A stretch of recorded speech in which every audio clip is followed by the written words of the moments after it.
আমার দাদু যশোর থেকে ঢাকাতে যাচ্ছিল ইসলামিক আন্দোলনে যোগদানের জন্য। গতকাল রাতে উনি বাসে উঠছিল।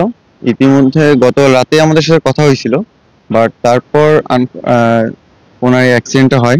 কিন্তু চালকের অসতর্কতার জন্য এই দুর্ঘটনা ঘটে। দাদা দুইটা বাসেই আর কি বেপরোয়াভাবে পাল্লাপাল্লি করতেছিল, এবং পদ্মা সেতু পার হওয়ার পরে নাকি মানে পদ্মা সেতু ওঠার আগে নাকি অনেকে বলছে যে ওনাদেরকে যে আস্তে চালানো, কিন্তু ড্রাইভার অসতর্কতাভাবে এইভাবে চালাইছে, যার জন্য আর কি এভাবে দুর্ঘটনা ঘটছে। এখন বাসের যে ড্রাইভার ছিল সে পলাতক এবং তাকে খুঁজে পাওয়া যায় নাই। এর জন্য বাসের চালকই দায়ী। আমরাও চাই যে পুলিশ কর্মকর্তা যারা আছে, যারা এগুলো তদন্ত করতেছে, তারা সবাই এটা বিশ্লেষণ করুক, এবং কি যারা এর জন্য দায়ী তাদের যেন শাস্তি হোক। ওই গাড়িতে প্রায় 40-50 জন যাত্রী ছিল। তারা ঢাকা, বিশেষ করে পদ্মা সেতু পার হওয়ার পরেই ড্রাইভার এবং হেল্পারকে কিন্তু তারা সতর্ক করে বারবার যে গাড়িটা আস্তে আস্তে চালান, কিন্তু ড্রাইভার হেল্পার কেউ এ বিষয়ে কর্ণপাত করেন না। বেপরোয়া চালানোর কারণেই সম্ভবত ঘটনা ঘটেছে। এবং এখানে এখন পর্যন্ত 4 জন মারা গেছে, তার মধ্যে আমাদেরই আত্মীয় স্বজন প্রায় 3 জন, এবং পরিবারের আমার চাচা মারা গেছে।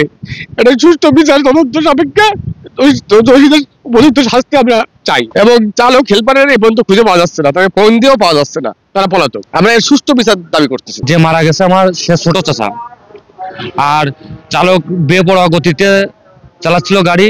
অনেকবার বলা হয়েছে যে গাড়ি আস্তে চালান, আস্তে চালান। সে ড্রাইভার হেল্পার কেউই শুনে নাই। তাই আমরা সুস্থ তদন্তের মাধ্যমে বিচার চাচ্ছি। আমরা তারা পলাতক আছে, সুস্থ বিচার ও তদন্তের মাধ্যমে আমরা বিচার চাচ্ছি। স্বজন সিপিভিসি পাইপ বাংলাদেশের 1 নম্বর এনএসএফ সার্টিফাইড সিপিভিসি ব্র্যান্ড। আপনারা জানেন যে ঢাকা মাওয়া এক্সপ্রেস হাইওয়েতে প্রায় সময় দুর্ঘটনা ঘটতেছে। আমি মনে করি যে চালকদের বেপরোয়া গতির কারণেই এখানে দুর্ঘটনাগুলো ঘটতেছে। চালকদের মধ্যে সচেতনতা সৃষ্টি করতে হবে, তাদের ট্রাফিক আইন মেনে চলতে হবে, সড়কবাতি অনুসরণ করতে হবে, যাতে ঘন ঘন ওভারটেক না করে যেখানে সেখানে গাড়ি না থামায়।